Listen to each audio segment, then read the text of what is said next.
Go live, bitches. All right. Yo, those Muay Thai shorts are showing them moose knuckles, bro. Bro, it's fucking thigh huggers because it's Lance's birthday today. Oh, it looks like tie riding on the front.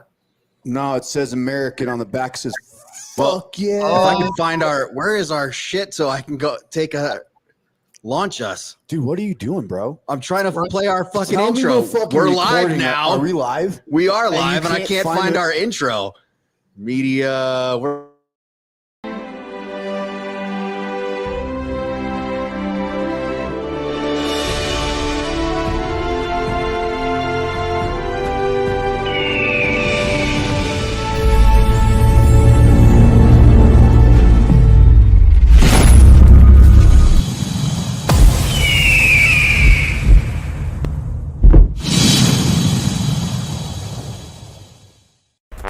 From a super secret location deep within the mountains of Colorado, it's time to strap up, strap in, or strap on with your host, Shenanigans in One Shot. It's From the Ashes Radio!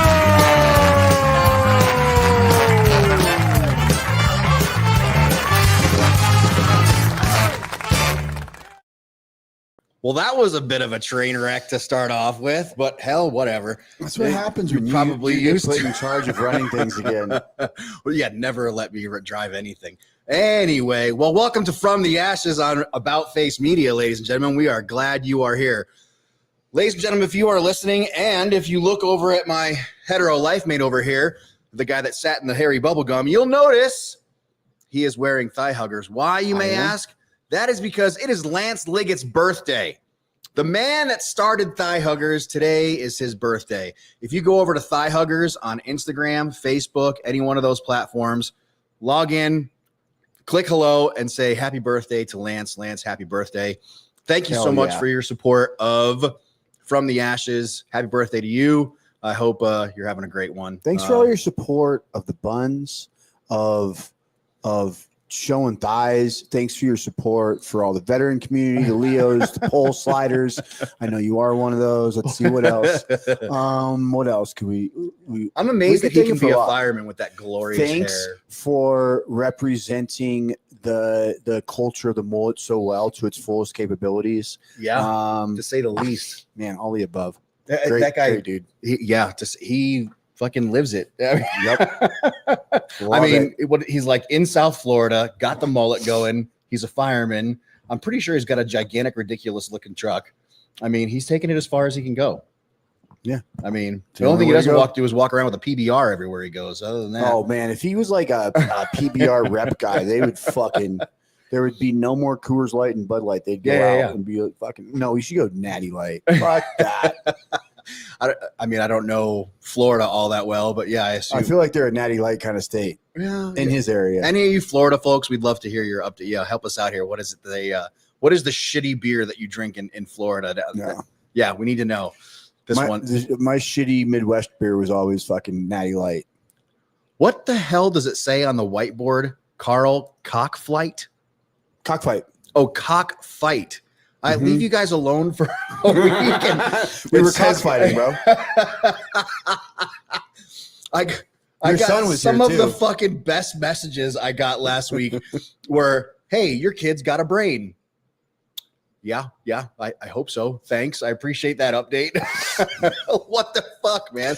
Of all the messages to get. You know what's so funny is you know how I operate. Yes, I have a few ideas. So I knew he was going to be here, and right at the exact time he needed to walk out the door pretty much to be here on time, I call him like, hey, what are you doing? Sitting here, I'm going to head out in a little bit. And I was like, well, I actually need you here in time for the show. And he's like, oh, well, I could head out. That'll work. I'm like, okay, because you're going to be on it and help. You're gonna co-host it. Your dad's not here tonight. And he's like, oh shit. And he's like running out the door, and he shows up like he must have drove, bro. He showed up like 10 minutes, 5 minutes for the show, and fucking rolling in heavy, screaming bad security. I was like nervous. And I was like, have you actually ran the show before with your dad? No.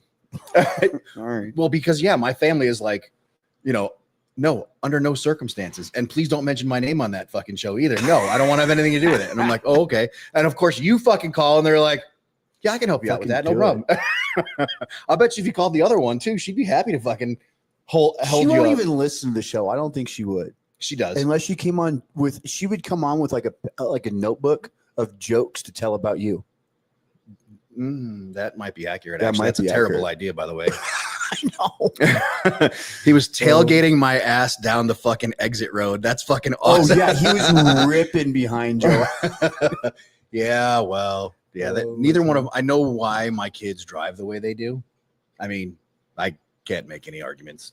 I have no defense because yeah, I know. Oh, so you rear end people too? Huh? You rear end people too? No. Oh, okay. I know where they checking. get their driving abilities, but so nobody's gonna comment on my new. I mean, I got this The sweet new shirt. The Yes. Arrow and what is it? Arrow and Honor Company. Yeah, yeah. Mine not those fucking bad motherfuckers who are just on. I like what you just did there. Yeah. You're good at what you do. You are. There is no one I have ever met in my 50 years of life that is better at ripping a joke away from someone else. What was it I did? I put something on your car. It was like fucking. It wasn't. You did the dicks. You were the guy that did the dicks on everybody's cars. Dicks. What did I do to you that? Oh, And you geez, like- I did put the dicks. And you did- completely took it away from me. So I like, can't remember. there's nothing funnier than when someone tries to prank you and you ruin their fucking prank. ruin it. I don't was know the, what it You was. did the You did I'm a something. new driver one. Oh, And that's what then- it was. I bought like and fucking then- 10 stickers that say new driver. And you're Oh, like, yeah. and And you I looked at it and I was brushed like, it off "That completely." motherfucker." you- And I just smiled and like would not acknowledge it for a while. You know what though? We still have a friend who won't acknowledge that we've been pranking him for like 3 years, bro. And I swear to God, it keeps me fucking up at night because as many fucking times as we've pranked that motherfucker. I still mail him shit. Oh my God. It's my favorite thing ever. How the fuck has he do you know how much that's boiled him before?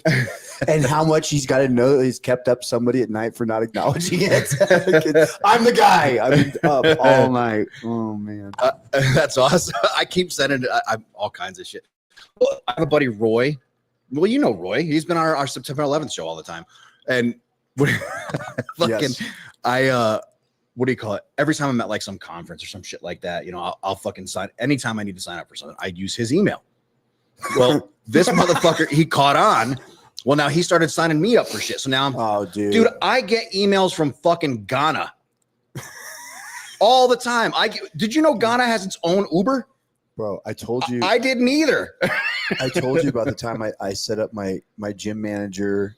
And before that, he was one of my privates, and I mentored him into sniper school, right? So we have some history. Uh-huh. And then when he got out, he became my gym manager, and I set him up at farmersonly.com.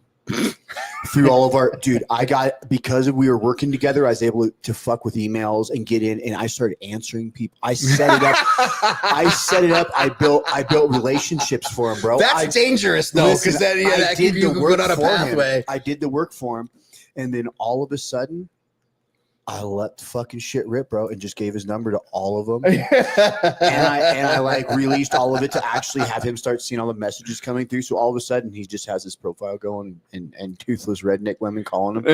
It was great, bro. Like, I thought we were gonna get together. From Iowa. Thought you'd come not see me.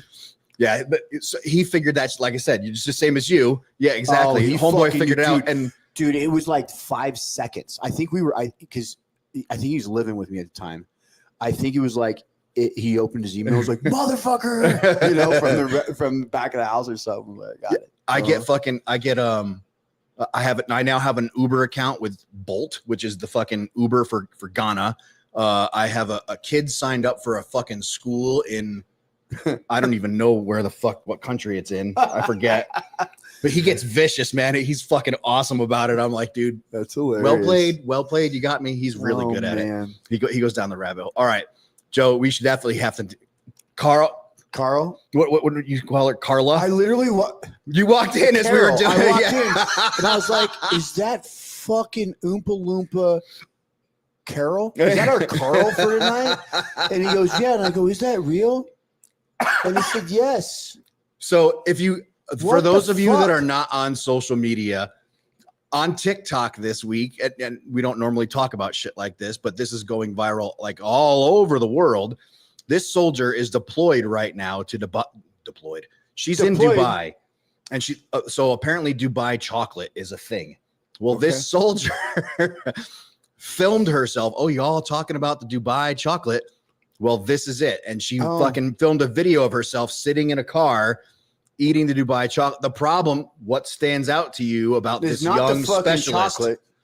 That is a specialist in the United States Army, a currently serving deployed specialist in the United States Army. I had this conversation a few days ago with a former military personnel person who is now an agent with an agency of law enforcement. And we were talking about the differences, and one of the biggest issues we have in policing is that because they're an employee, they're not a piece of property of the government. They can't just get fucking hacked when they don't fucking cut the fucking standard. You know, you're overweight in the military, you get fucking booted. You can't do your fucking job. You're a health risk. Get the fuck out. People's lives are on the line.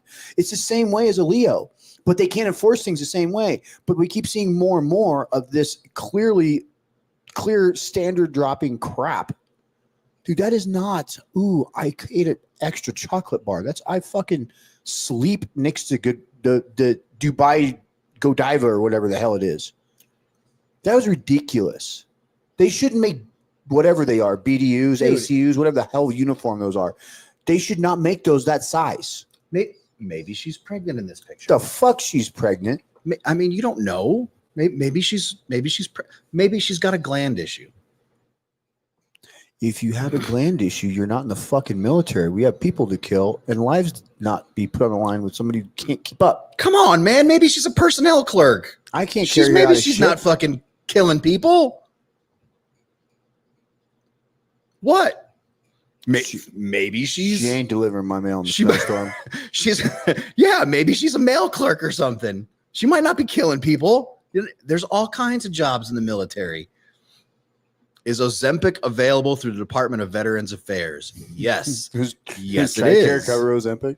Yes. Yes, it is available. Yes. I don't like, I still am. You know that fucking asshole prick NCO that is like too much to company guy? It's like, fuck you. You can't make it.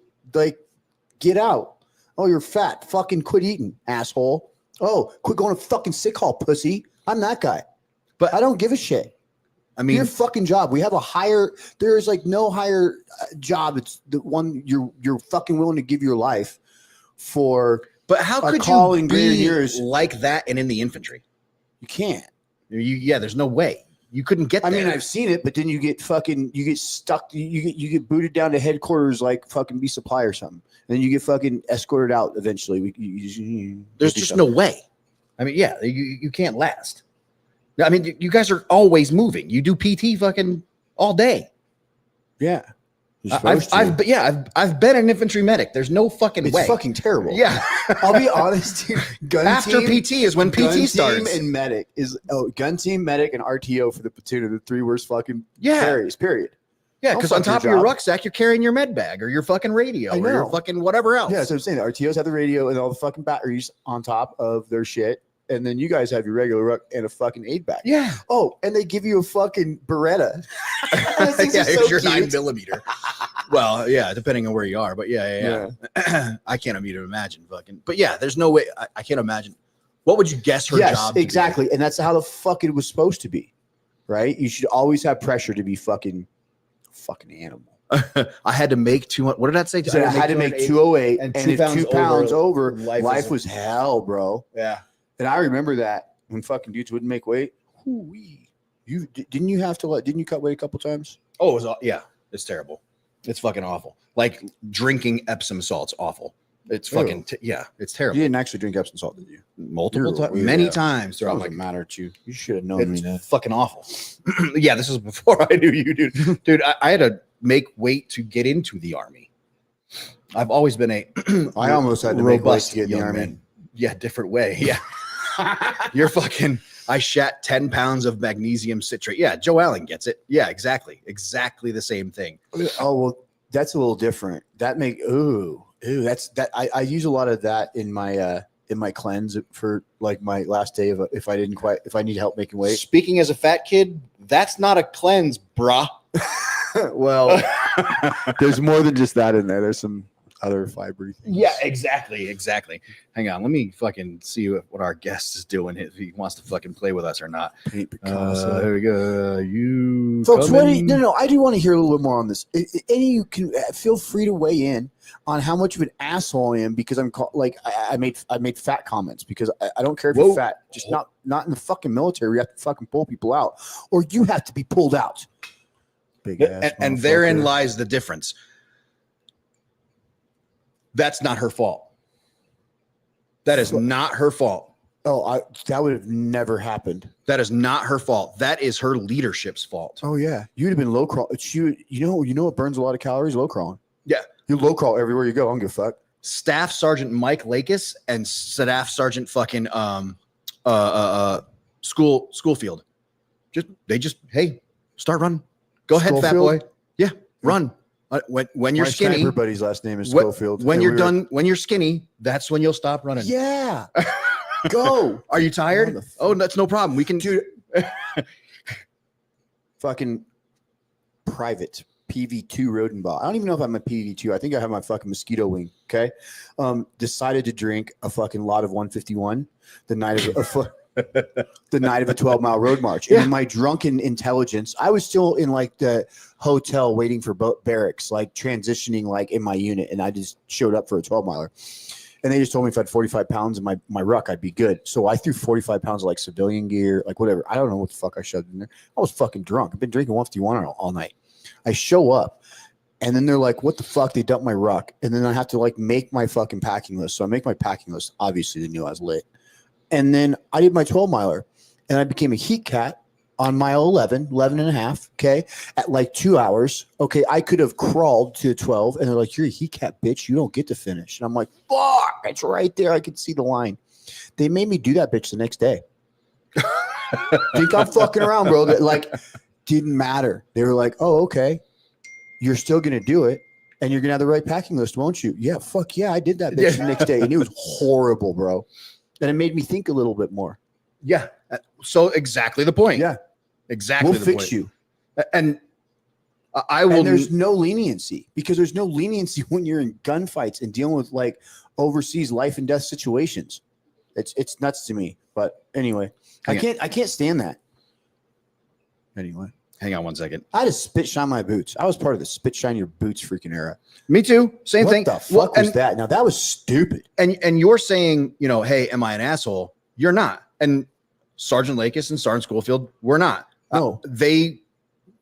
Because when I was Sergeant First Class Williams, and now it turns it around. Shit was squared away, wasn't it? And it was hey, now this young corporal has got an obstacle he needs to get over. But also, no problem, man. But also, when you were in the shit and you reached for something in your aid bag, it was there, wasn't it? Yeah, and because you knew you just don't fuck up anytime ever.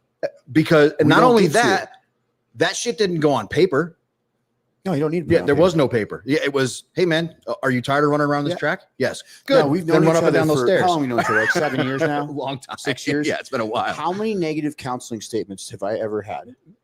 I don't know. Zero. Not many. Zero. I've never had a negative counseling statement, folks. If you know me, you know that is fucking impossible. Impossible not to have had a negative counseling statement. I didn't even get a negative counseling statement my entire career, almost a decade. Right? No negative counseling statement. That I was not behaved. No. It's because shit doesn't go on paper and it's rough, but your shit squared away because of that. I don't know. Well, hey, and it's frustrating to see. I will not forget Sergeant First Class Shipe holding on to Sergeant Williams by the collar and pulling him backwards. Hey, man, lay off. Those are people too. Those are human beings. You're freaking them out. Yeah, you're scaring people. They are going to see their therapist in 10 years because of you. What's funny is I ran into these young soldiers later, and it's exactly right. They're like, "You were the scariest motherfucker I ever met." Really? Me? Dude, I told you one of this. I carefully used the word mentor, but I mentored this kid into sniper school when he was a private, and I was an E5, E6. Oh man! Then he got out and he lived in my neighborhood, so he like hooked up with me on social media. He's like, "Oh, we started hanging out." He managed my gym for a while, but he's like, "This motherfucker was crazy, such an asshole." Like all this, and he there's still a little pin up shit. He probably has, had to talk to somebody about some shit I did before. But you know what? It made him operate better. He didn't freak out when something pissed him off downrange. He'd been that mad. He'd gone through some shit. Think about the people that drill sergeants have molded. Yeah. And they have done that because mom and dad didn't. So think about that young specialist right there. How many failures there were in her life to get her to that spot. And yeah, and now she's on fucking TikTok sucking down a chocolate bar in Dubai. Mm-hmm. And now the whole nation knows her name. The whole world knows her name. And she is the example. Have DIs become more weak each cycle? I mean, Joe, probably the regulations have became weaker. The standards became lower. That they're a product of their environment. Oh man, I almost said something to piss people off. From what I understand, the Army we allow a lot more things into the fucking infantry than we used to. Our what we accept in is already compromised compared to what the standard was 20 years ago, 30 years ago, 40 years ago. I think you'll see that culture shifting gradually. I believe you'll see that culture shifting. I mean, we already are, but they've already they took and they put drill sergeants back in AIT. So, they want to see that shift, that culture shift change. Mm-hmm. So, I mean, that means something. But in the meantime, my fault, but we are over here. Let's bring Adam on. Adam, how the heck are you? Howdy. What's going on, gents? Nothing I'll admit to and nothing they can prove. What's going on with you, dude? Oh, man. Just glad to be here with you guys. Just getting back from Cancun. I was down there helping support a veteran spouses retreat at Beyond Ibogaine. It's called a Beyond Service is the program. So really cool program. But yeah, man, just getting back from that. So excited to be here and join you guys. I know you were traveling all day. I was going to ask, how was your day of travel? Uneventful. Was it day of travel? It was uneventful, just one leg from Cancun to DFW and then DFW to, I fly in and out of Panama City Beach. So I'm based in Southeast Alabama. So it's about an hour north of Panama City. So smooth sailing, it takes most of the day, but it's always good to get home. Oh, I can just imagine. Traveling is nice, especially when you're traveling to a place like Cancun, and especially with what you're doing. That's also pretty darn nice, and I'm glad you're doing good stuff. However, it is nice to get home, I'm sure. Oh, yeah, it's great. I've been on the road for about 10 days or so, so always good to come home. Got my 14-year-old daughter, my 12-year-old son, and my 8-year-old daughter, and she just had her tonsils out and everything. So mom's been taking care of her, and, it's good to get the band back together. Dude, why would you agree to be on my radio show or our radio show right when you come home, man? You are just sadistic, dude, and I appreciate that very much. I really appreciate it. Yeah. Well, we had a good conversation in Denver, so I was excited to follow up. Well, for those, our listeners, not all of our listeners know exactly who you are. We pimped it a little bit on social media so people get a little bit of a snapshot. But for those that don't know who you are, let's start at the beginning. You can start, before you join the military, whatever you want, but let's start at the beginning where your military career. Where did you start in the military? Yeah, for sure. Started in Texas. I'm born and raised in Texas. Joined ROTC. September 11th was my senior year of high school. So the world changed for me. It changed for, the state of Texas. It changed for the United States. It changed for the whole world, that day. And a lot of folks were trying to make sense, being an 18-year-old kid, you're trying to make sense of the world anyway. But, college was always kind of a goal, and ROTC scholarship opened up. So I did 4 years there trying to kind of, join in at a time of war as we were ramping up. And, you don't know, are we still going to be at war when you graduate? Well, the answer was unequivocally yes, for sure. I ended up getting my first choice for branch for Army, since it was Army ROTC, and it was aviation, of course. Why would you pick anything else? Funny enough, the top two choices are, well, what do you think the top two branch choices are from all cadets? I already told you. I'm going to say infantry and aviation. Yep, that's it. Nailed it. Infantry and aviation. So aviation was my first. I was lucky enough to get it. Went to flight school in Alabama, Fort Rucker, which became Fort Novosel, but they just had the ceremony rebranded back to Fort Rucker. So it'll always be Mother Rucker. Dreams do come true. I spent a month there myself. I get it. Okay. Yeah. Well, I spent 2 years there in flight school, and also met my wife of 16 years. She's just a local Southern belle. And anyway, graduated there and went to Fort Riley, 1-1 Attack Reconnaissance Battalion. Came in as a platoon leader, deployed to Iraq, 12 months, 1,500 flight hours, 400 in combat. Came back, took command of Charlie Company, 1-1 ARB, and we were the first Apache company in the Army to field the new Echo model when they started rolling that out. So I actually, as company commander, got to go to the Boeing facility in Tempe, Arizona, and sign for tail numbers 001, 002, all the way through 005. So that was pretty cool. And then we did a functional designation evaluation and test out at NTC in California with half my company, and we had every single general officer involved in the acquisition process of the Apache out there.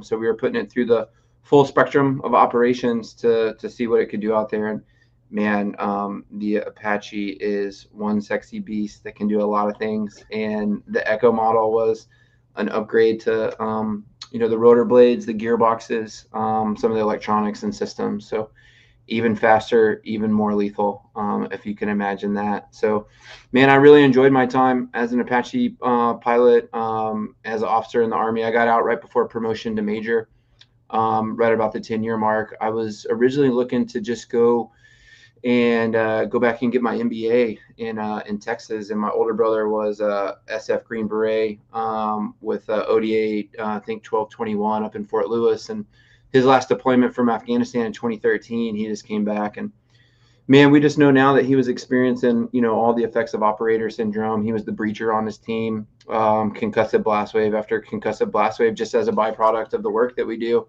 Mm-hmm. And the wheels just fell off for him, and he went from being this elite performer to 13 different symptom masking medications in like a matter of months, calling me up on the phone, crying, like not understanding, what's going on with him, why he's having all these bouts of anger, depression, anxiety, loss of libido, memory loss, just this whole list. And my response is just like, well, are you doing what the doctors are telling you to do?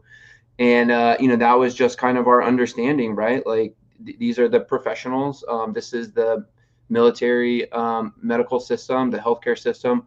Why wouldn't you do what they say to do? Why wouldn't you take these medications? But in reality, they're just symptom masking, right? They don't go to the root cause. And so my brother was almost a statistic that we're all too familiar with. And we were able to just find an alternative therapy in 2014, Dr. Mark Gordon from Millennium Health Centers. And my brother's results were just so profound. And it's just hormone replenishment based off your specific labs, right? So 28 biomarkers that they were looking for. Well, I'm going to slow you down just a little bit real quick. What do you mean by hormone? This is so. I remember. This is what I remember about our interview when we were in Denver. Is like you get fired up and somebody starts cranking on that monkey and you're just going. So let's talk about that hormone replacement thing, because we've had guests on talk about this through, but you seem to be a little bit more dialed in on this one. This is not why we had you on, but this is exactly what. Let's talk this through. Talk about the hormone replacement, for sure. Please. Well, if you're able.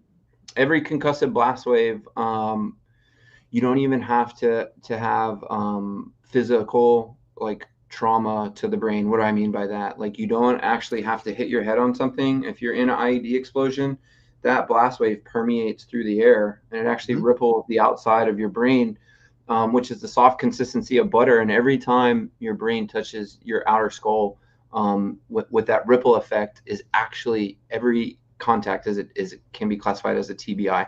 So one blast wave, you could literally have thousands of these literally happen. Every time that happens, it shears the neurons in your brain. Obviously the bigger the blast, or in the case of, a fall or getting knocked on your head or jumping out of an airplane or, whatever the hazards of the job may be, the shearing of the neuron causes chemical leakage. It's a disruption of your hormones that are produced in the brain. All your hormones are produced in the brain that regulate the function of your body. So when you have that disruption, you have that chemical leakage from a head injury, then you start to see the symptomology of everything that's associated with TBI. And so much of it is also the same symptoms, similar symptoms as PTSD, that oftentimes a PTSD will be misdiagnosed when it was actually a traumatic brain injury. So as far as this doc, And shooting big guns at people from great distances. yeah, precisely. We're also finding out that the fighter pilots as well from the high G forces. So every time they hit those high Gs, they're sharing micro tears in their neurons as well. And so it's a slow build over the course of their career. And these guys are coming out having never been in a significant event where they're banging their head on something, and man, they're just like all out of whack, and they don't even know where it's coming from. Please continue with your brother story. What? Say that again. I said, please continue with your brother story. Yeah, brother story was, hey, it's just kind of like this hero's journey of just searching for anything, right, to be able to find relief. And he tried a lot of things, early on, and some worked okay. And there was a brain center down in Dallas that he went to that was like 20 grand for like 2 weeks.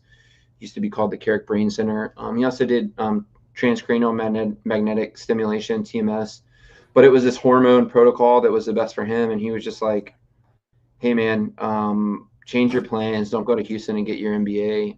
Skip college and come back and start this nonprofit with me. And let's go back to where we're from, DFW.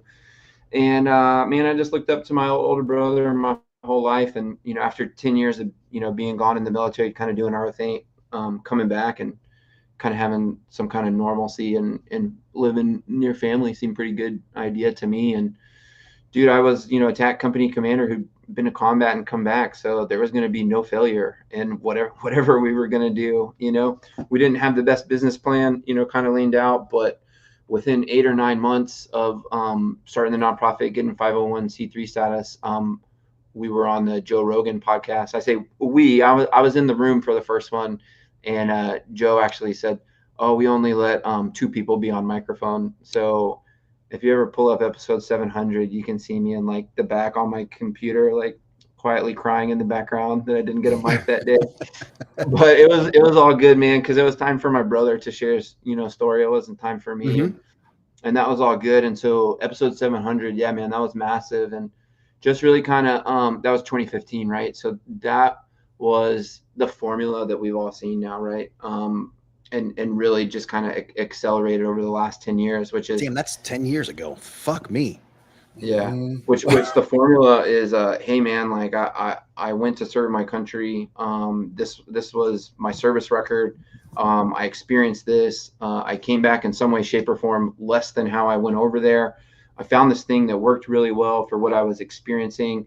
And why is it not available in our healthcare system? Why is it not available in the medical system? Why do I have to start a nonprofit to raise funds to try and get this neuro restorative hormone treatment protocol that's helping people heal from their TBIs?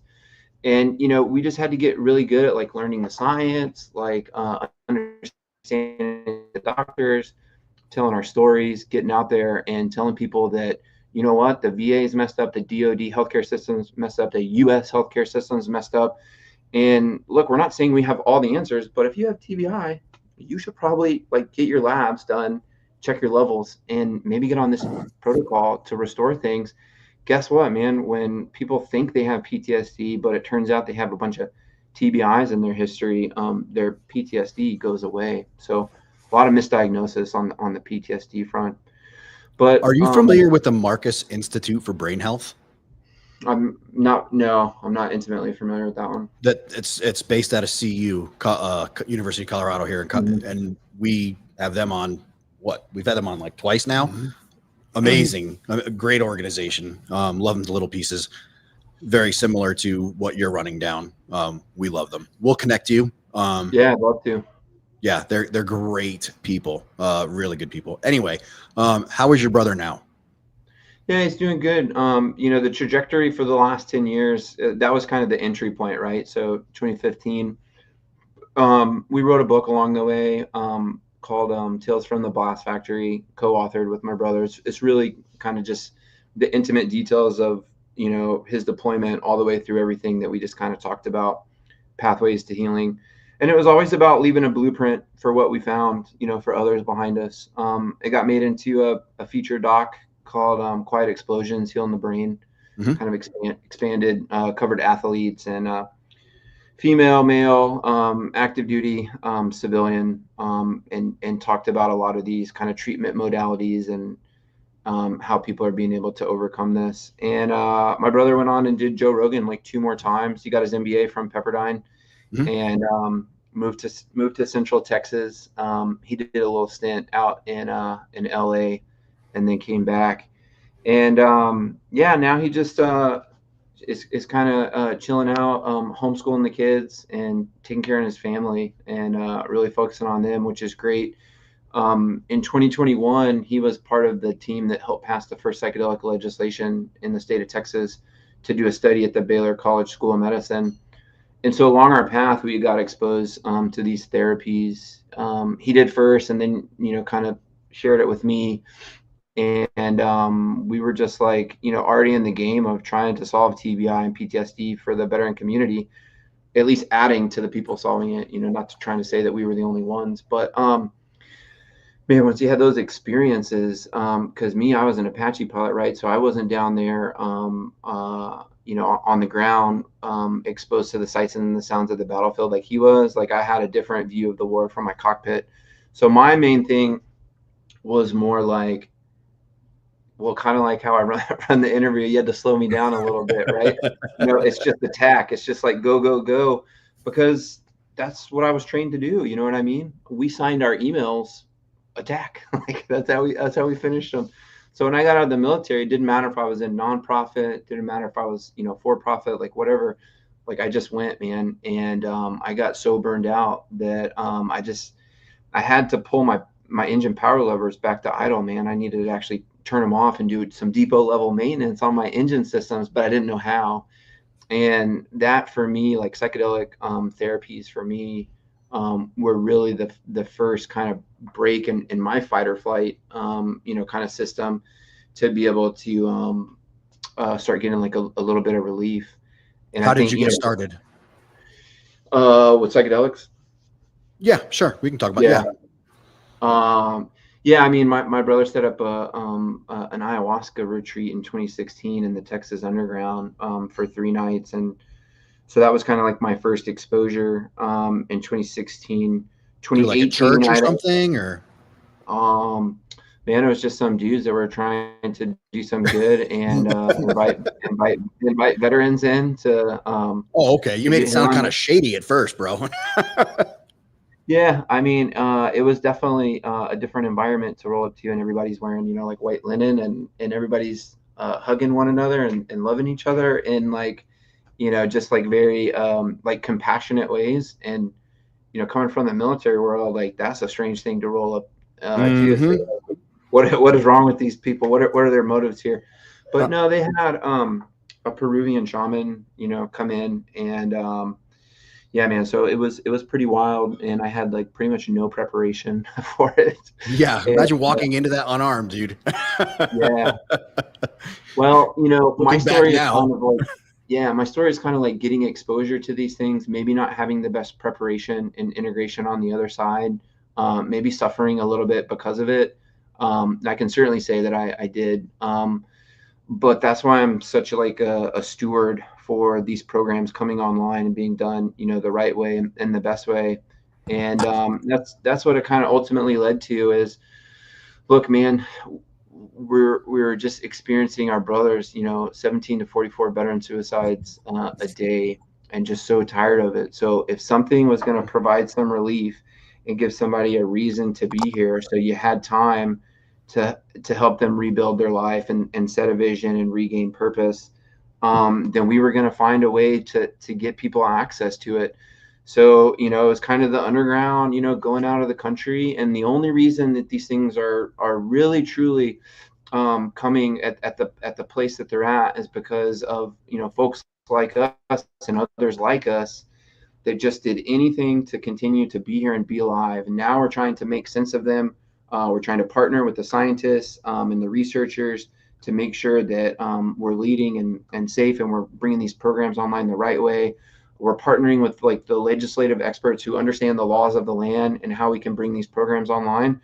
But just at Psychedelic Science and the closing panel on the veterans track, former Arizona Senator Sinema said, the reason that we've been able to get this far and what the veterans in this audience should do is to go and talk to their congressmen and senators about their healing stories of transformation. Well, the only way that you can have a healing story of transformation with these medicines is for somebody to get access. And so it's this weird kind of like gray area, like how do you get them access as we're trying to make these things legal? And the people who are being tapped to do that, unlike anybody else, is the veteran community leading the way. Yeah. Yep. Yeah. Don't stand in front of us. We're going to get it done. That's exactly right. And I mean, you're proving that. You're proving that in a big way. So yeah, I huge applause. And what is the Texas governor? Well, Rick. Former Texas governor Rick Perry. Yeah, that dude is leading a charge in a huge way. That dude is out front. I'm impressed. I'm very impressed. There's a couple other pretty big advocates who, I'm sure you could name them better than I could. That are I mean, the way that all kind of came about is that first bill passed in Texas in 2021, and it was really kind of a playbook and a blueprint. And we kind of been talking about it, right? So it's the scientists and the data and the medical. It's the lawyers, the Rick Perrys, the legislative stars that are willing to put their whole career on the line for this kind of stuff. So that's a very special person you have to find. And then the healing stories of transformation, the veteran community is like under that umbrella. So when those three ingredients come together, it's very powerful. And that's what helped the Texas Ibogaine Initiative pass the legislation to unlock $50 million to take Ibogaine through the FDA approval process this year, 4 years after the initial legislation was passed. So as all that's kind of happened in 2021, the last 3 years, really 3.5, I've been the director of operations for the Veteran Mental Health Leadership Coalition. So it's a big, long, boring acronym, probably because of the space that we're operating in. And we're 50 organizations, kind of like the one my brother and I started. Other veteran organizations that came up, like Heroic Hearts Project in 2017. Jesse founded that. Amber and Marcus Capone founded Veterans Exploring Treatment Solutions in 2019. And it was just kind of this new era of veteran VSOs coming up and coming online, really just trying to solve the primary thing that our population set was experiencing, right? And so just these new ways and being on the front lines of neurorestoration and psychedelic assisted therapy, saying, we're not going to wait for the government to figure it out. We're just going to get our people we need access to right now. Well, the coalition is bringing all those voices together to try and have a strategic roadmap at the state and the federal level to be able to aggregate those voices and stories, to partner with the right people. And we've helped unlock, probably over $30 million in funding at the state level. We've proposed federal legislation, and we really help more than anything, probably, or one of my favorite parts of the work that we do is getting to pour into those leaders that are leading those organizations, having a decentralized network of communication that we can plug into, and veterans can sniff stuff out pretty quickly. If we think that there's an opportunity here, but we're not quite sure, we can bring it back to the community and quickly kind of flush it out. And so, it's incredible to see what the veterans are coming together to do through our network. And yeah, you have star powers coming out, like former Texas Governor Rick Perry, who's very out front. Brian Hubbard is another one. He was just on the Theo Vaughn podcast, and he partnered with Rick to help get Texas over the hump. But Texas was version 3.0. Brian tried to get that done in Ohio in 2024. And then we connected with them and helped really kind of launch it in Kentucky in 2023. And so, that's kind of the thing, is we just keep learning. There's no failures ever. What are your thoughts on the current VA secretary? It sounds like he's a little bit of an advocate as well, from what I understand. He's a little bit of an advocate. He's out there. He's on the circuit. He's talking. It's a politically appointed position, so he is a politician. But within that, the willingness to have the conversation, look, it has to start somewhere. There are studies and things that are being opened up inside the VA But at the end of the day, the VA is a large bureaucratic government organization that is entrenched in the military pharmaceutical industrial complex. So they're having to overcome their bureaucracy and their inefficiencies and the challenges within that organizational system. So it's encouraging for the reasons that it is, but I still firmly believe we need to continue to put pressure on them. We need to find pathways to bring this inside. And some people will raise the question of like, how much do you really want to go and have one of these experiences inside of a clinic? Excellent point. That was exactly going to be my next point. You're very well said. I don't think I'd want to go on a psychedelic trip at the Denver fucking VA. So yeah, you're making an excellent point. God. No offense to my friends that are working there right now, but no, you're making an excellent point. But yeah, what does the future look like for us? Next 5 years as a veteran community. What does the next 5 years look like for us? Yeah, I mean, I think that the reason that we got here, and I just kind of had this reflectionary thoughts, 10 years later, kind of from when I started with my brother. And the reason we got here, man, is because we got people the help they needed right here, right now. So, there's opportunities in Oregon and in Colorado. I was just telling you guys about a clinic and a program that I help to support building out the veterans program at an Ibogaine clinic in Mexico called Beyond, and the Beyond Service program. To answer Senator Sinema's, kind of point, the only reason we have veterans to talk to congressmen, to senators, is because we're helping to transform their lives right now. So we have to do that. We have to find ways to continue to give people access and support these programs. When we support these programs, like, we know how to produce academic, the top research that's needed to move the Western world. And that's what we found in trying to get these bills, kind of pushed forward, is it's the science and the data that wins out. So when we have programs, and they've been predominantly funded, philanthropically up until now, there are clinical trials that are coming out. But when we produce those research outcomes, that's number two. And then the third thing is being able to develop the infrastructure. So, what do I mean by that? Like the training, the certification, the process, the technology, the systems, all these things for these different programs and therapies, that are coming online has to be there as well, because we're essentially trying to bring a new industry online, if you want to look at it that way. Literally. Or at least it's a new vertical within the healthcare industry. And so some of the things that already exist, may work, but a lot of things have to be customized. One of the biggest challenges faced is, that the normal thing for you to go with a medical provider, you may get 5, 10, 15 minutes with the doc if you're lucky. But on some of these therapies, you're having 3, 4, 12 hours on an Ibogaine session. So the conventional, model in the Western world doesn't really work. And so we're having to, kind of figure that out. So infrastructure is really important as well. And then leadership development and advocacy, I kind of bucket those two together. So when a veteran has access to these things and they come out on the other side, what's that community? Like, where are they getting plugged in? How are you helping them regain their purpose and become a humble servant-oriented warrior again? And there's lots of places you can serve. You can serve on the front lines of this if you want to and be an out front advocate. Or like, you can serve at your kid's school. You can go back and serve at your local church. If our cups are more full, then we can be the husbands and fathers, that we were destined to be, for our families. And that's kind of what this is all about, man. It's about letting us, finally come home from war to be at peace and to have a purpose and how we show up. And then it's up to you, like, where and how you want to show up.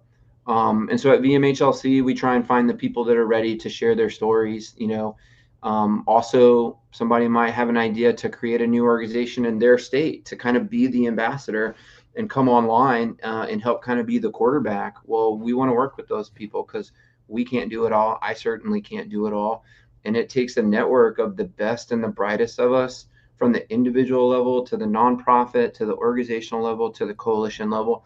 And when we do that, it's not just one person trying to change the system. It's an entire generation of warriors like standing up to make things better. And man, that's what makes me proud of our service and what we went and did. Not necessarily the wars that we fought in and what we thought that was about versus what it really was, but how we're taking everything that we've learned. We're fighting for our community, and we're finding healing, because when we figure this thing out, it's not going to be just figured out for the veteran community. It's going to be figured out for all of humanity. And we can just maybe offer up that humanity is on a rough track and course right now. We are a microcosm. Hey, Adam, one of the best men I have ever had the opportunity to serve with would really like to connect with you. How would someone connect with you if they needed to?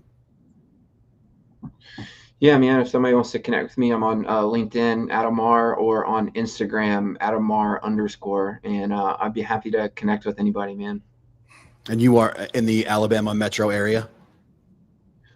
Yeah, not really a metro. I'm in the Alabama rural. That was half a joke.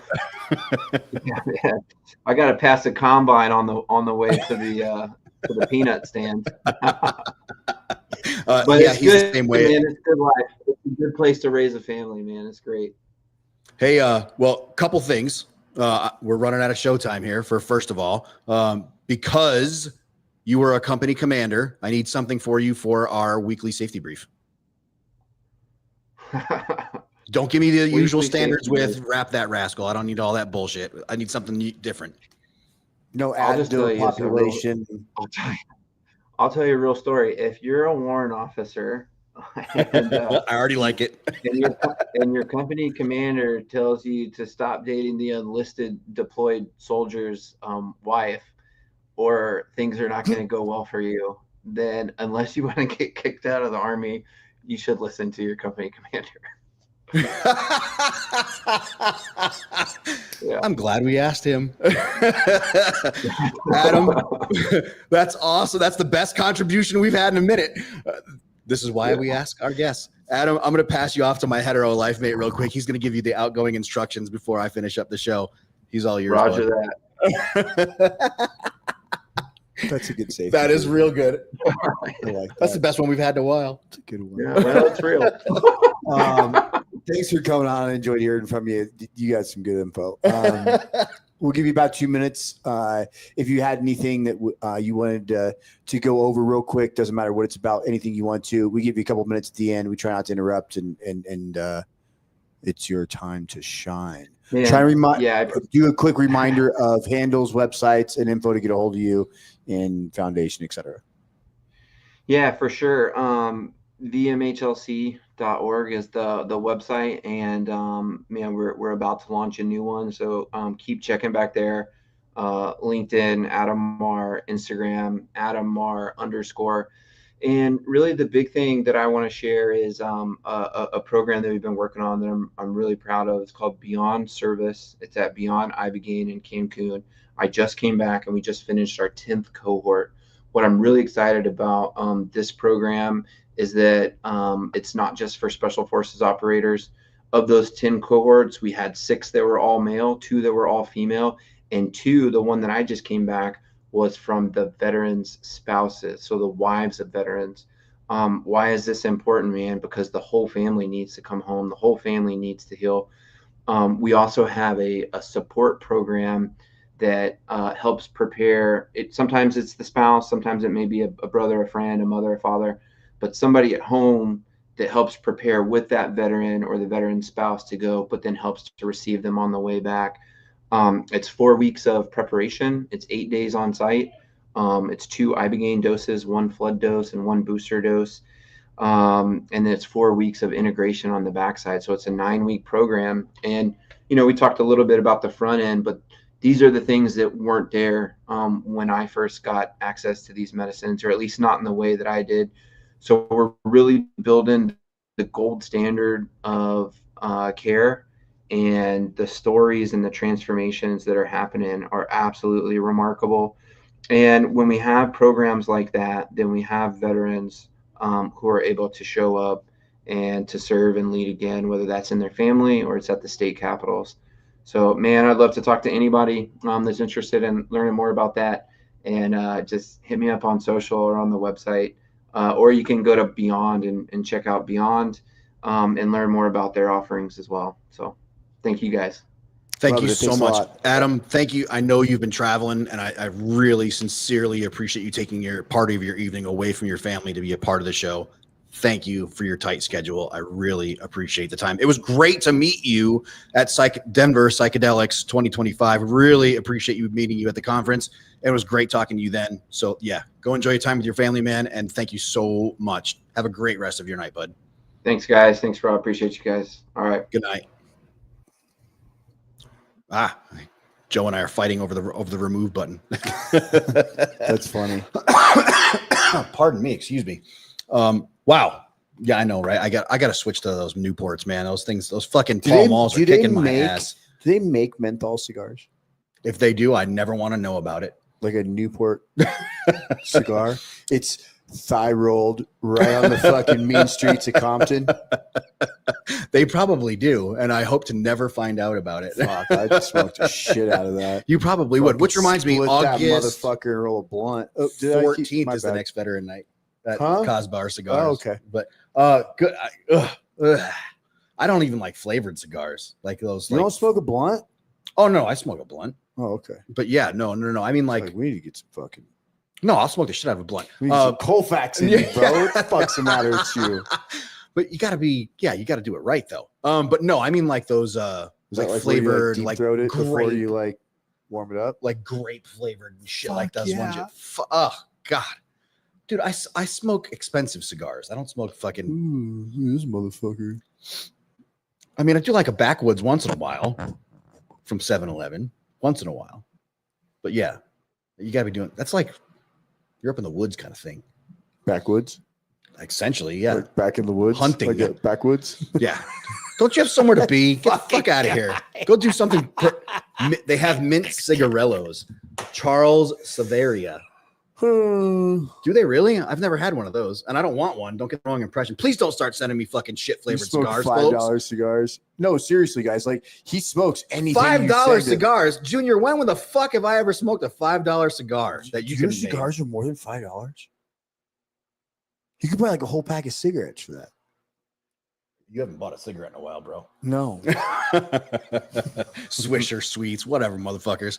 All right, hey folks. Hey, we're gonna need to wrap this bitch up. It's time to go. Oh yeah, do your thing. we got STD shit to do. Yeah, exactly. Night. Hey, all right. Here's the deal, folks. End of the show. We finish out every show with a section we call "Never Forgotten," and this is an important part here. We finish every show with a section called "Never Forgotten" because it's important to remember the names of those that have come before us and are no longer with us. Well, check this out. Our nation's going through a lot right now. And by that, I mean, I'm talking about Texas, and I'm talking about what's going on with the floodwaters and all that shit going on all across the country. Listen, if you've seen the pictures of those rescuers, those men and women are struggling, and they're going to have a hard time as they're coming off those lines. They're seeing things that no man or woman should ever have to see. Tonight, when you sit down to your dinner, when you say your prayers tonight, I need you to say a prayer for those rescuers that are in those waters in Texas, North Carolina, everywhere else, that West Virginia, I believe it is, that are dealing with flooding right now. Those rescuers are going to be having a hard time. Say a prayer for those rescuers, folks. Some of them are going to have a really, really tough time as they come off those lines. Keep them in your prayers, okay? Please. They're going to be having a tough time. Ladies and gentlemen, you've been listening to From the Ashes on About Face Media. I really cannot thank you enough for being a part of the show. Happy birthday to Lance Liggett with Thigh Huggers. Please check out Combat Flip Flops. Thank you for their unwavering support. Have a great rest of your Monday evening, and thank you for joining us as always. Good night, folks. Bye.